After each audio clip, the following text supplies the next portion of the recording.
The Owl House finale, Watching the Dream, was just amazing. It had so many reasons to fail, but just ended up being about a perfect ending to the show.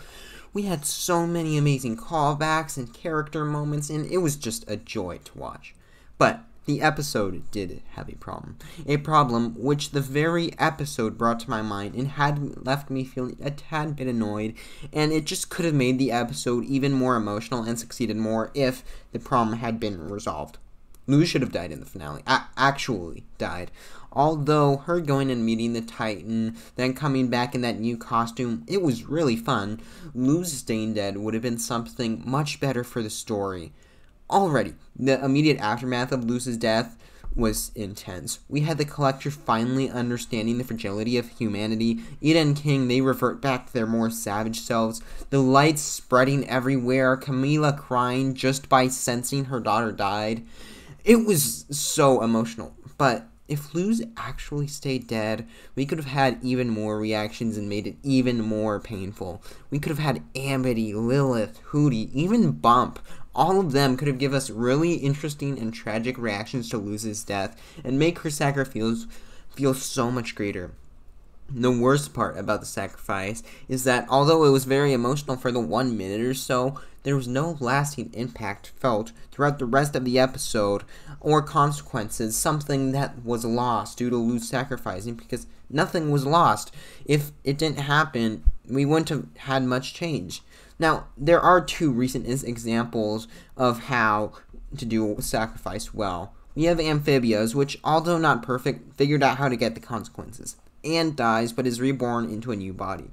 She is a literal clone of her old self, and if explored more, that could have made the impact a lot greater and really interesting to explore.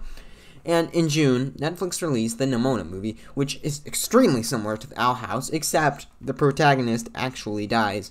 How Nimona dies is very similar to Luz. They were both shot by a laser. And for the rest of the movie, we never see Nimona. She stays dead.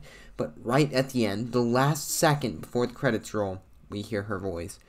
Now, it could be somehow she returned. It could be her spirit. We don't know, but it was a tease. Nothing actually confirmed. We get that payoff. Oh, is she alive? It lets us speculate. And we still had the consequences as if she was dead. Everyone thought she was dead. There was a funeral. Months, maybe years went by. It was perfect. Now, there are a few ways we could have Luz dying and fit it into the story. One, the cliche, she dies. It caused Bellows to die in some way or another. Maybe like how Bellows melts at the end, Luz needs to hold him down. Very boring, and at this point I would just prefer what happens in the show. Another way we could handle it, like in Nimona, Luz dies, and then we get a tease of her coming back right at the end. Maybe King becomes the new Titan. Since he is the new Titan, he fights Bellows, who is possessing his father's body, and we see him use his first glyph, that light glyph we see at the end. Now he just makes it there, and a light glyph, it'd be a light glyph, because, yeah, it would be so poetic. The Titan's son is defending his father's honor and getting vengeance for his fallen friend, literally killing Bellows with light, Luz's iconic bit of magic, and with Luz literally meaning light. Finally, another way for Luz to die and still come back in the episode. I have a few ideas. If Luz comes back to life, she needs to have a consequence, something that's lost, though it could also be something gained. In the show, she comes back from the dead as Titan Luz, and we could play with that. Maybe instead of that power existing until the Titan dies, it is imbued inside of her, and because of that, there are consequences. If she now has the Titan's power and is a necessary part of the Boiling Isles, maybe she can never leave the Isles again. She can't ever visit the human realm. Maybe she becomes imbued inside of the Isles. She can communicate, but is trapped like a statue, or just her spirit is inside of it. It could be like Yue in Avatar: The Last Airbender.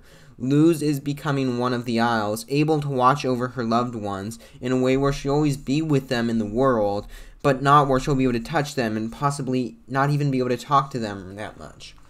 Another way is maybe Luz is reborn as a witch. This would be very similar to Anne's sacrifice, of course. If all life is birthed from the Titan's magic, then maybe he could use the last of it to build Luz a new body with the bile sac, making her the witch she always wanted to be.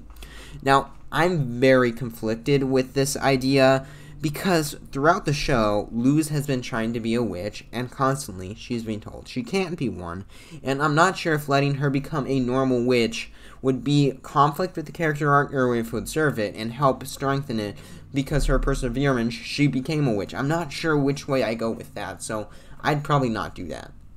Of all the ideas, though, I really love Luz becoming one with the Isles. The line that defines Luz is, "We weirdos have to stick together," and though there are those weirdos on the Boiling Isles like King and Ida who aren't like the rest, in a realm of demons and witchcraft who've been persecuted throughout the series, the whole realm, the whole Isles, they're basically all weirdos. So, if Luz was to basically become the Isles, she would be a guardian of the realm of weirdos, to save them, to unite them, to bring peace. It would be so bittersweet and so tear-jerking.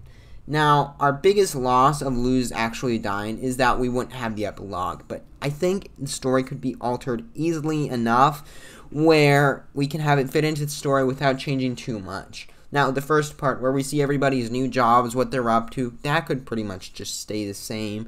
Have a few tributes to Luz. Maybe Hunter has String Bean, or Willow instead of playing for the Emerald Entrails. It's something to do with humans, the something humans. And Amity, well, she's already wearing the Grom crown, so we're good there.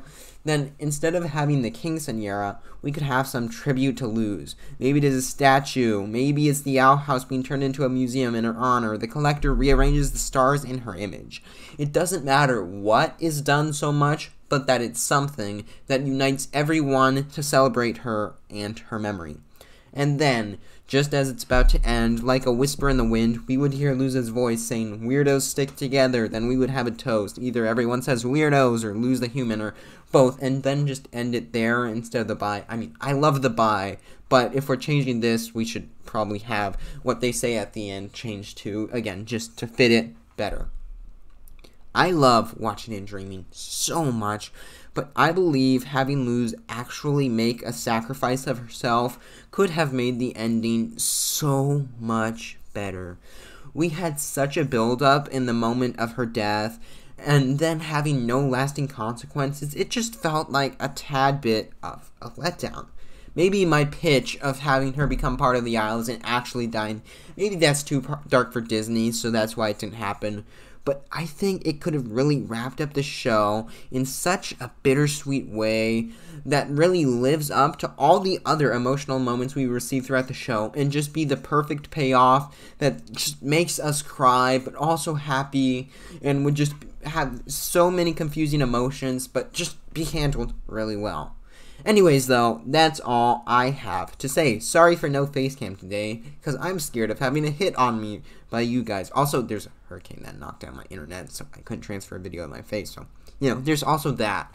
So, stay tuned, because I am going to try and get out an Owl House Season 1 retrospective. The 29th is the Season 1 finale anniversary, but I can't download the show on my computer, so I'll need to wait for internet to come back, so it may come out a bit late, but I'll still try to get it out. Also, here are some unbelievable Owl House plot holes, so show destroying. Make sure to check it out. Subscribe for more videos on Owl House and animation as a whole. I have been Fictional Fanatics. Thank you for watching. I'll see you in the next one, but until then, bye! Just imagine they're saying that with me.